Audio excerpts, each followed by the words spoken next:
Hello, my name is Brant. Today is the 27th day of July, 2021. And the month of July is almost ended. So, be another few 4 days and it will be August.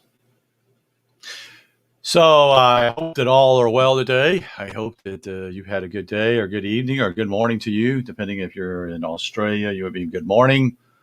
Those in England are still probably in bed. So is Denmark. And those of you here on the East Coast, it's around a little after 9:30, and out west is 6:30. So what I'm going to do is read from Richard Rose here tonight, and this was his. This is not his first work, the book itself, but his first work is actually on the back here of the book. It's called The Three Books of the Absolute. I am not, as far as I know, I've never read this. I've read it, that is on the book, but not in live deal here. Again, my interest in Richard Rose is because someone told me about him, and I have been singing his praises because simply as I think that he is the real deal. Because I sense not only was he a great teacher, he was a great human being. He was someone who was open to young people. Him being in his 50s, and most of them were actually in their late, well, basically early 20s. He allowed them to come to his house to eat, to even live and build their own shelters. And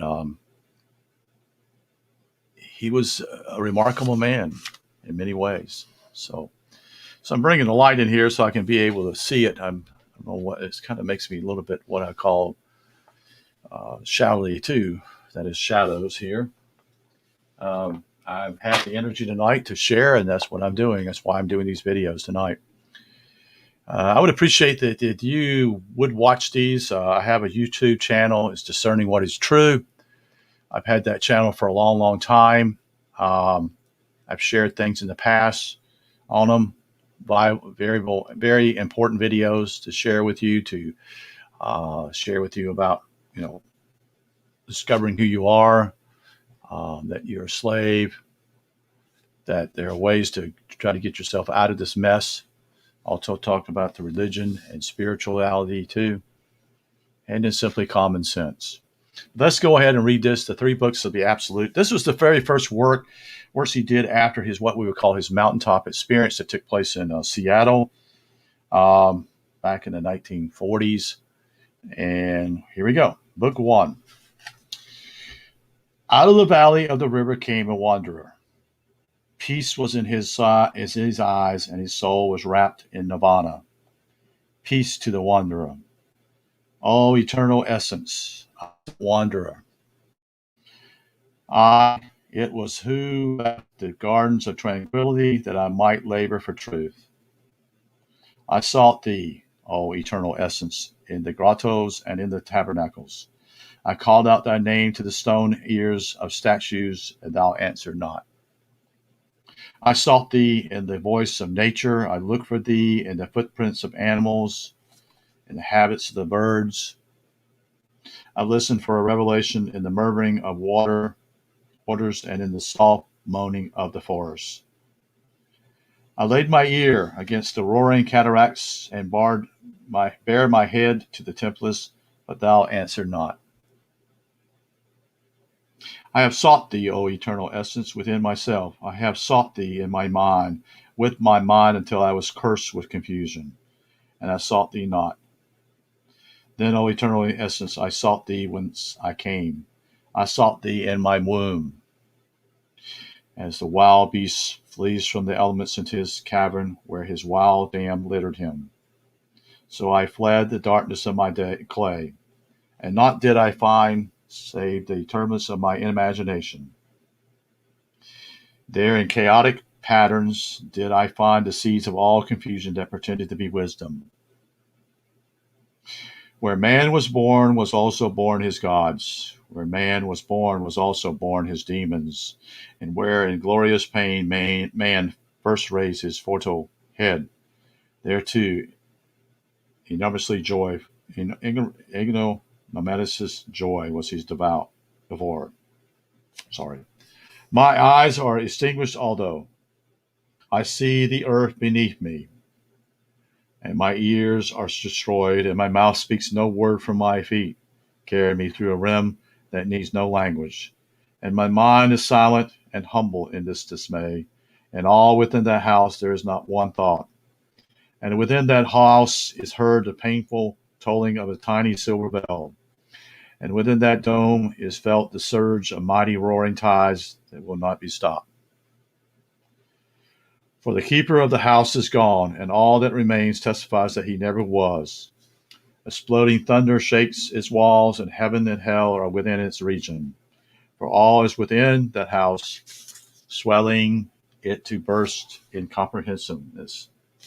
All joy is here, and all joy is pain, torturing the house that cannot contain it. All of joy is tears, and the world will not contain the riveting sorrow of this house. All this house is fire, stranding to burst forth until these walls stand no longer. All lamentation of lamentations, has thou agony no tongue? O sorrow, in spaces of desolation, who shall hear thy anguish, and unless it be heard, how shall the pain be stopped? I, O eternal essence, beseech thee, where within thee have I dissolved myself? Where are prisoned those who follow love? Where have I left my I-ness, and now having left it? Who is it that cries out to thee? Where is the dirge of sorrow that is all that remains of me? Who feels this pain that burns and consumes, yet is felt not by I who am no more? Who is it that looks from the windows of my mansion like a strange prowler? Who is it that hears and hears not, that yearns for life and lives not, and seeks out death and dies not? O ever allness, what is thy pleasure in my sorrow? Thou hast damned me to thoughtlessness, and yet I cannot leave off thinking, and still my thoughts are not words. Thou hast robbed me of my soul and mind, and my body laments for all ages, for my body dies not, nor yet walks among men. Thou hast delivered me from my ego, and what is there that remains, O ever allness, forever insensitive, pitiless to entreaty, speechless to my prayers? Weep thou for me, for I am of thee, and all that remains of me is thee. What is the magnitude of thy nothingness? Oh, what are the limits of thy plenitude? What is the thunder of thy silence? How quiet are thy catechisms? Thus shall I sing the praises of myself. Peace to the wanderer. That concludes book 1, and here's book 2. Who shall hear of Moses, Gotamiah, or Amenemhotep?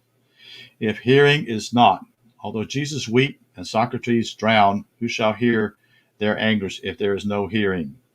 Who shall know of love and godliness, of peace and serenity, if knowledge is not? Who shall not perish in the heavy seas of forgetfulness, if knowledge is not? Though his convulsions and agony for life be mountainous, shall be not perish. Though the world scream for their Perseus orbits, how can they cast themselves up or down while knowing is not? Though the stars roar in anguish at their distance, who shall know of their roaring? How can the atom know of the sea? How shall the atom know of the universe? How shall the spaces know of their nothingness? How shall nothingness hear the agony of nature that cries out against it? Where is where? Why is why? Where, O wise among wise, is when? In what drifting sand heaps are its footprints? In what continuum is edge its lightning rate like music edged on ice? Who is who? Can the sage mourn the fool? say that which is being among beings? Who or what? Is the spark a entity, or is it merely parts of flame, and is flame only illusional heat? Or does it live? Is not man a question asking questions, frustrated by the unanswered, laboring to answer himself, and creating a mountain of questions in the answer? Yet who shall know? Who shall know the circle that has no radius, and who shall know the point that is a line of infinity? Infinity. I'm sorry, it's an infinity. Infinity. Where is Mayal? If all is Mayal, who knowing sees this illusion? Is not his knowing also Mayal? In what pitiful hells are the wise? In what blackest abysses are the oblivious ignorant? How shrill is the hunger of inertia? How maddening the stupor of dissension that comes from action? O wise and foolish, look about you in your joys. Where are the joys of yesterday? And being gone, did they ever live? Did you enjoy, or was it another lips that drained thy cup? Hear the voice of shadows. Look about you into the invisible memories of the ether. Where are they?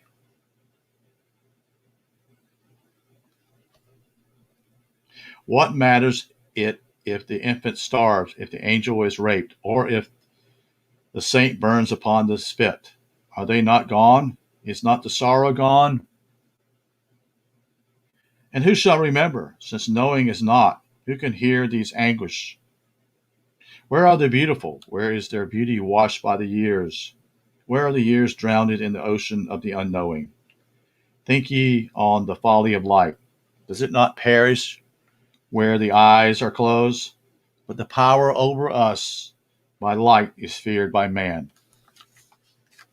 He sleeps and dreams of darkness and wakens, screaming into it. Relax ye and die and live the darkness and enter the impassive pool of the unknowing.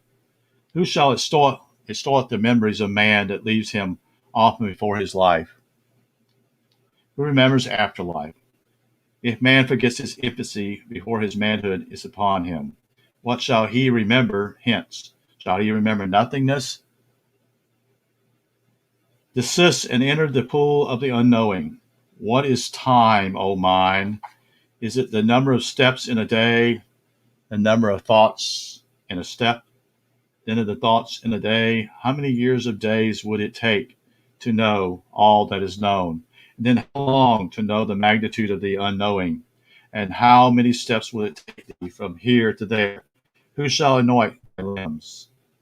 Though he who forgets more seems greater than he who strived not and died in ignorance. Who shall know? Who shall know?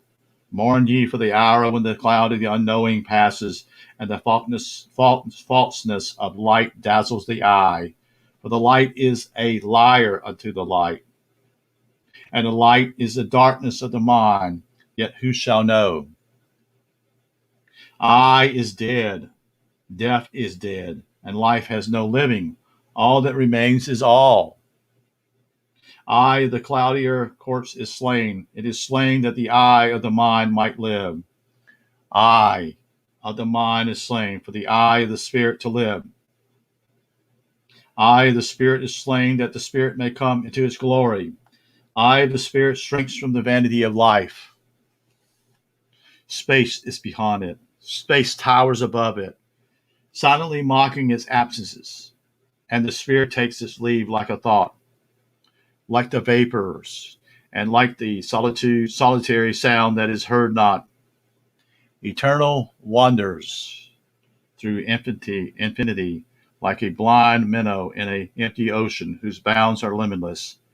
Yet, who can see its boundlessness? Eternally probes itself like a blind idiot, for it knows not its immensity, and it roars and rages in its in its madness, because it cannot find its edges. Yet who can hear its roaring? And the candles of time are lit, and their wax congeals in cold spears, but they burn so long and die so quickly that no man knows if they burn. Eternal convulsions in a parley, seeking for definition. Death agonizes silently for motion, and all that remains is all. Oh, who shall hear of this anguish? For all that remains is all. Oh, dream of dreams, tell me, where is the dreamer? This is book three. I'm sorry, I got caught up in it. This is book three. Oh, dream of dreams, tell me, where is the dreamer? Oh, dream of dreams, tell me, where is the dreamer? Oh, dreamer, speak unto me. In which of these dreams wilt thou be found? O dreamer, speak unto me. Art thou the dreamer in the dream, or the dreamer of the dream? O dreamer, answer me. If thou speakest unto thyself, and hear the sound of thy voice, and reply unto it, are there then two people speaking, or is it but one? O dreamer, answer me. How many people are dreaming thy dream? O eternal spaces, art thou black and white? Art thou black or white? Is thou form clothed in light or darkness? Reply unto me. Who walketh in wakefulness, knowing not if wakefulness be but illusion of wakefulness, or if sleep be the door of the absolute, or if sleep be the dreamer awake? Speak unto me, not in the ringing of my ears, that know not if such stridency be the dawning of new perception, or the damnation of all that was real. O world, where art thou, that but for a second past clung to my feet? Where in space am I caught? O love, where art thou, children, the friends of my youth? Who has frozen them in the eternal ice until they stand in transient memory, seeming as statues? Who has placed the halter of time upon their necks to swing them in the listless abyss of silence? Oh, never, never, forever, why art thou? O tender eyedness, forgive me. O lovable eyedness, forgive me, for my hand has shattered the mirror, and I can see thee not. O hunger that begets creation, O wistful memory of myself, O transient eyedness, forgive me, for the probing finger has shattered the veil of illusion. I have scattered the chimeria of all knowing, and all that I know is naught. Time did I seize in the fingers of my mind, and that which seemed to move as a phantom did I hold in my fingers. The people of the earth did I see, all that have lived or will live, and their thoughts were upon their faces. Beneath my feet did I see space, and that which seemed afar was near, and beneath my feet I suppressed the mountains. And yet did the cool ocean rise harmlessly to my nostrils. And in all this land there was not one sound, for my fingers held all time, and in time art the fields of motion, so that no atom stirred, nor did one audibly wave afflicted the ether. For the blood of the serpent is coagulated, and in its mind all thoughts are one. And I saw the voices of men, and I saw the beautiful patterns of motion, but the world was as still as death. And I saw beauty as it lived, yet no color was upon the eye. The rose upon the bush was only a pale weed, yet red and pink shook the shimmering twilight with their loveliness, and the soft fume of memory tinted void with its essence. I saw the flight hollow, rolling across measures like a silent surf. And as I looked, I saw the emerald dye of the deep, drawn from the oceans, and even the white melted before the snow on the mountain top. Plain was the picture. Plain was the picture, for I had concentrated upon color and motion, and now there were no more. Strange was the land, for I concentrated upon dimension until it waxed and waned, and that which seemed small was as great as that which seemed great. The nightingale sang in the glowing, but his beak is now silent, and yet his song liveth forever. O friend of my childhood, O lovable eyedness, What have I done to my world? For I have turned my eye upon it and delivered it unto chaos. And now look upon the looker. Twice I see myself. Twice I see myself. And then I see myself no more. I see myself as the suppressor of the mountainous space and the conqueror of time. Mighty are my centuries as I stand upon the mountain.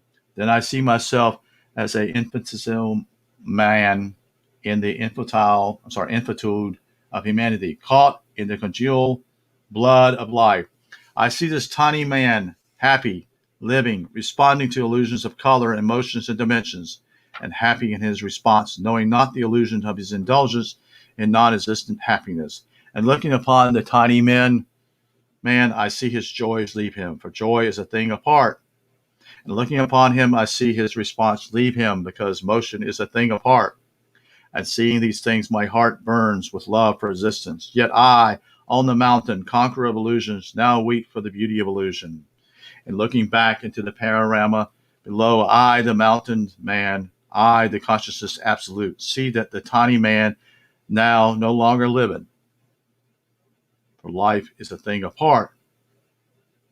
And since he no longer liveth, he cannot see me as I see him, nor can he see himself as I see him, nor can he ever know of his joys that are things apart, or know of his joy which is now a thing apart. And knowing his love and his longing for the pattern, I on the mountain bewail and sorrow in his loss. Great is my anguish in the silence, great is my agony in his loss. And feeling my agony, I on the mountain know that I am the tiny man in the endless cavalcade. And soon I see, looking ahead, that all my joys are not, that all my love is not, that all my being is not, and I see that all knowing is not. And the immanent I-ness melts into the embrace of oblivion. It melts in the embrace of oblivion like a charmed lover fighting the spell and languishing into it. And now I breathe space and walk in emptiness. My soul freezes in the void and my thoughts melt into indestructible blackness. My consciousness struggles, voiceless to articulate, and it screams in the abyss of itself. Yet there is no echo. All that remains is all. My spark of life falls through the canyons of the universe, and my soul cannot weep for its loss, for lamentation and sorrow are things apart. All that remains is all. The universe passed like a fitful vision. The darkness and the void are part of the unknowing. Death shall exist forever. Silence is forgotten. All that remains is all. So this is the piece that he did. Rose did after his mountaintop experience when he had a out of the body experience in Seattle, and the next thing you know, he was outside the window and he was drawn to the mountains. And when he got there, it was in a different plane. That is, it wasn't the same place that he was in. It was still a mountain, but not with any snow on top of it. And this is basically what I understand simply is that his longing for truth, desiring the truth, and feeling it many times that his maker didn't hear him, or his creator. Eventually he discovers what we all need to experience, our true selves, our true I within us, which is part of the ego. And what I understand simply is that Richard Rose struggled for quite some time, maybe up to 6 months, to get his bearings, because in reality, he no longer had an ego. That was all gone. So whatever he created at that time frame as a young lad to his time period of seeking truth, he was answered. And he eventually realized that he was one of the many in the past, in the present, and in the future that were all struggling to go up this mountain. And he basically elaborates, there's immense sadness that takes place as he saw it, because most people are blind. They don't know the truth. And very few ever make it in what Richard Rose speaks of. So I wanted to share that with you. That was his first works. Richard Rose has died in 2005.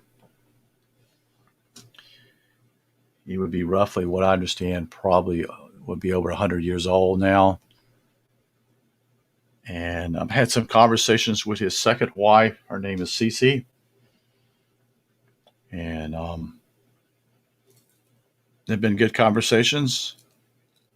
As she shared about her husband, she attempted to basically take care of him when he was an Alzheimer's deal, but it became too much, and she eventually had to relinquish someone else to care for him.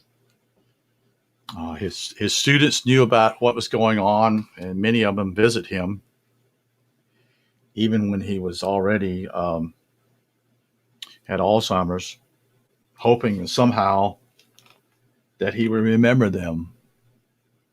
I do know that one student did mention that he was real near a river, which is that's the Ohio River, I think it is, or the Allegheny, I can't remember. But anyway, it's between West Virginia and Ohio, and seemed to be in some ways just caught in that for a while as he was there with him. Okay. Just want to tell you thank you for listening. I wish you a good night.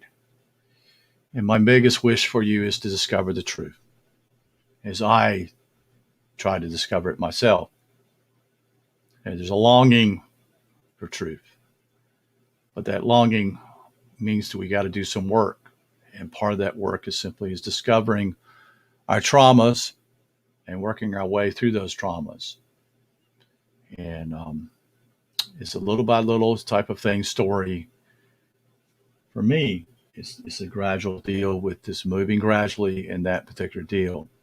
But part of me simply wants to echo what I feel that simply is this was a true man of truth that are just completely rare. There's no one like this out there. It wasn't.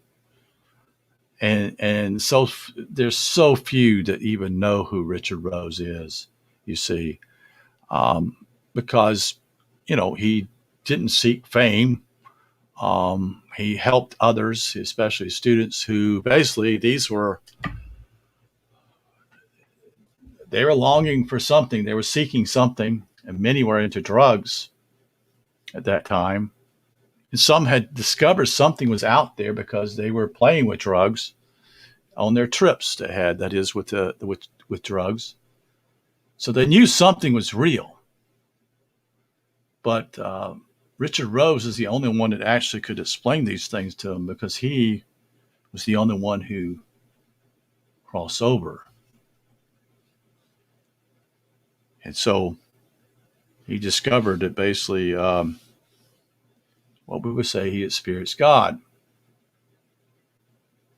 And you can say all the time that simply is that you are a part of God, but that doesn't get it. Until you experience God within, that's the mountain house. That's the mountain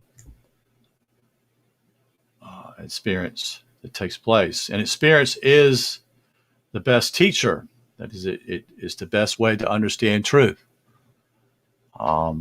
Most can say all these things about truth and whatever, have what they call a mountaintop experience, but it will be very quickly, you will know that simply they didn't have a mountaintop experience. And it will show in their lives. I don't I don't make fun of people anymore. It's not worth it. I see. I feel for people that is I'm in genuine. I just simply I feel for people because they're so lost. I really don't care about making fun of these people because see I see that they're genuinely they don't know they're lost. That's what Scripture says. They're lost. You see, and it's just not Scripture, but simply as you can see that, and they don't know, and most of them are in fear. In fact, 9 out of 10, if not more, are in fear. And so it's not to make fun of these people. I find some people making fun of these people and say they must be stupid in that. Well, I kind of wonder, you need to get rid of the ego part, because that's part of the ego, making fun of others. You see, you're not in the basket yourself. You see, you're not there. So there's no point in making fun of everybody. You see, you got to feel for people. You got to love people. You got to see that, and it's got to be demonstrated in your own life. And I'm not saying I'm there. That's not what I'm saying because I'm just as lost. You see, I'm not perfect. All I'm doing is seeking what is true. And I feel that Richard Rose is by far one of the best, especially in the English world. I don't know anybody else in that area. You see, the guy had many gifts. Um, he was a man on a mission, if we would say that. You can see that in his life. At a very young age, he was determined to find the truth, no matter what it cost him. And he got truly, truly disappointed with many people because they let him down. And he got truly disappointed even in relationships, you see. He was what we would call somewhat naive. And his mother knew that. She saw that in him.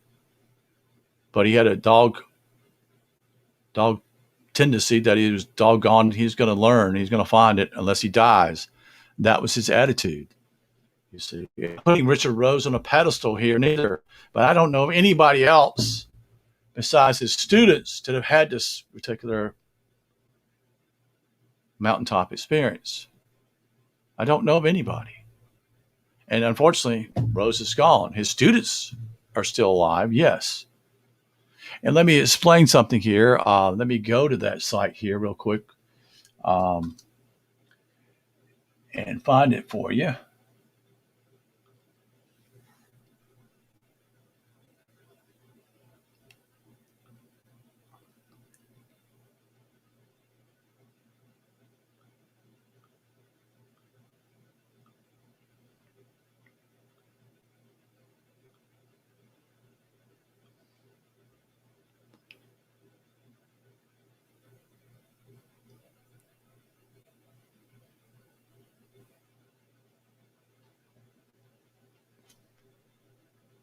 Okay, let's see what we got here.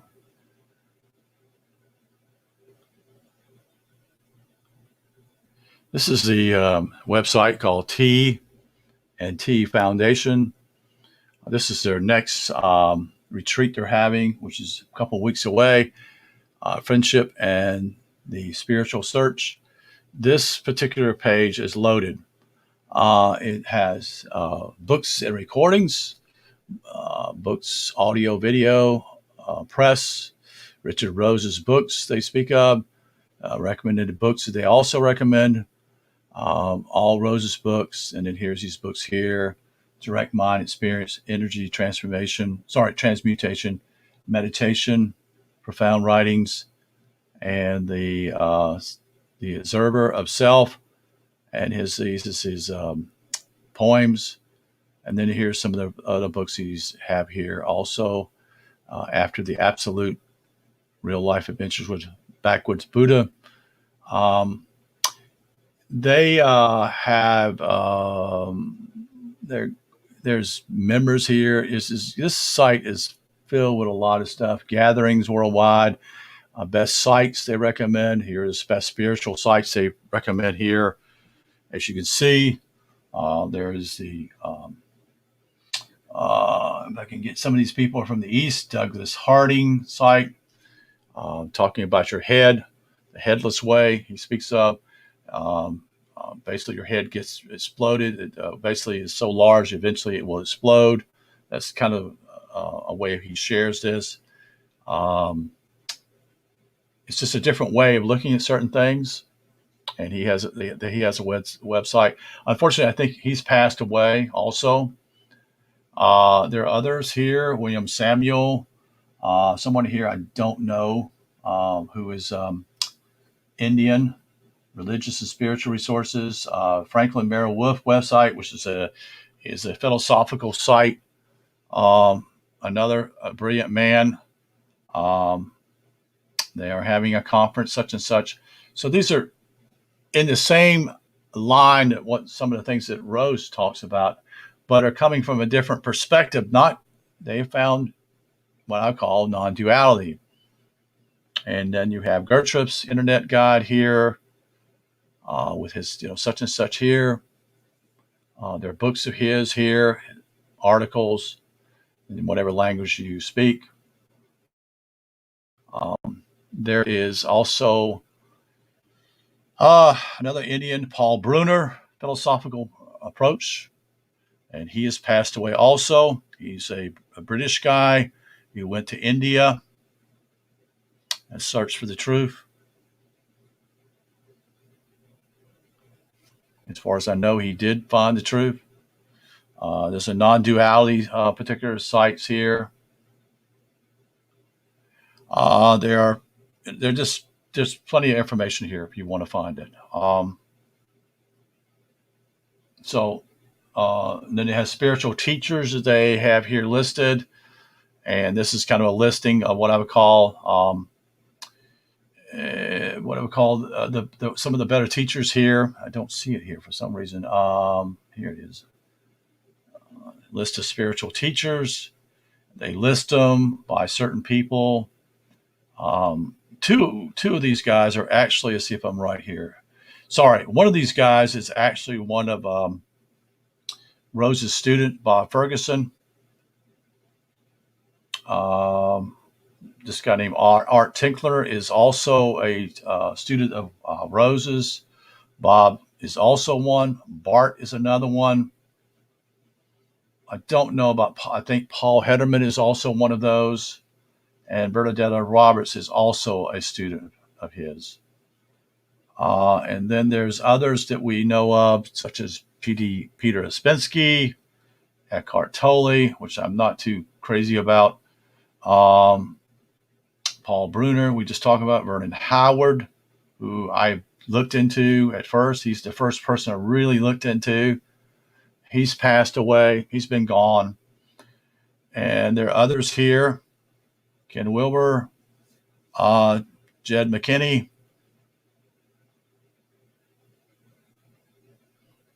Krishna Noma. This is a guy who's a Zen master that actually helped some of what we would call Rose understood some of the things about him. They talked, not talked, but they wrote letters back and forth. So he was a Zen master. It's amazing how the universe looked out for Rose to find these things, because there was not really any Zen masters here hardly in America, even back in the 60s, so to speak. So, but these are just illustrations, or not illustrations, but where certain people, and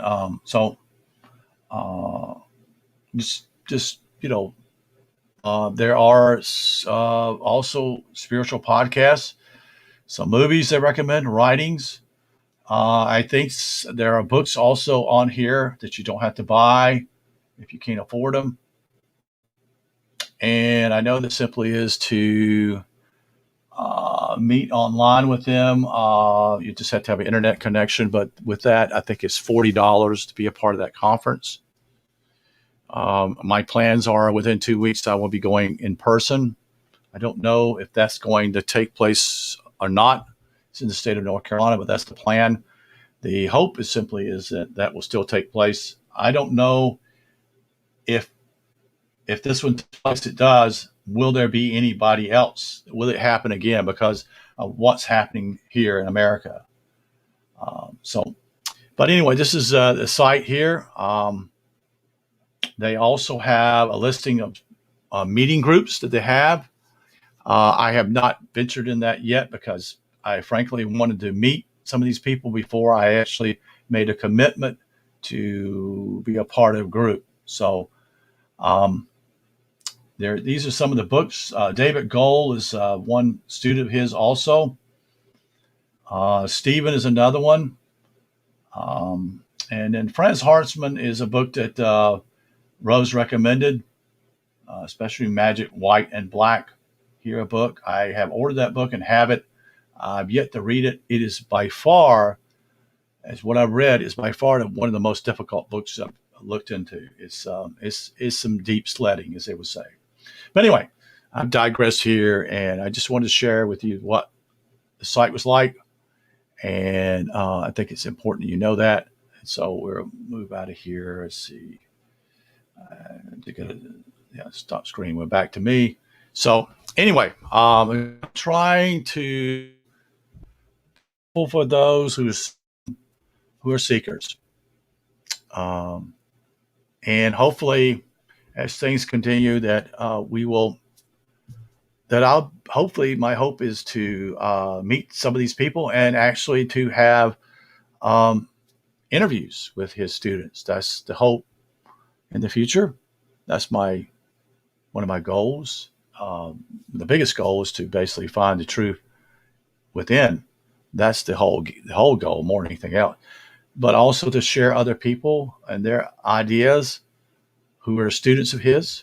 I might one day see if Cece, his wife, his second wife, would like to have an interview also on here. That would be a great opportunity. I think she is. I think she told me she was 69 years old. So it would be good. Maybe they invite and have some guests, have her on. We'll see how that works out. Again, this is all new for me. I was in the meeting in the June meeting that took place via online, but this one will be in North Carolina. Actually, it's going to be on the Virginia and North Carolina line there. It's in North Carolina. And what I'm seeing so far is that they're still okay. Everything's open. But we don't know what's going to happen, but that's my hope. And it's about I think about a 5.5 hour trip for me to drive up there. And so we'll to have a retreat center, what I understand there. And then I'll get to meet some people.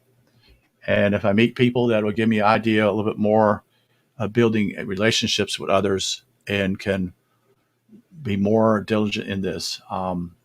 This is something he actually encourages for us to do. That is to meet with other people. So iron sharpens iron. He doesn't call it that, but I call it that because it simply is.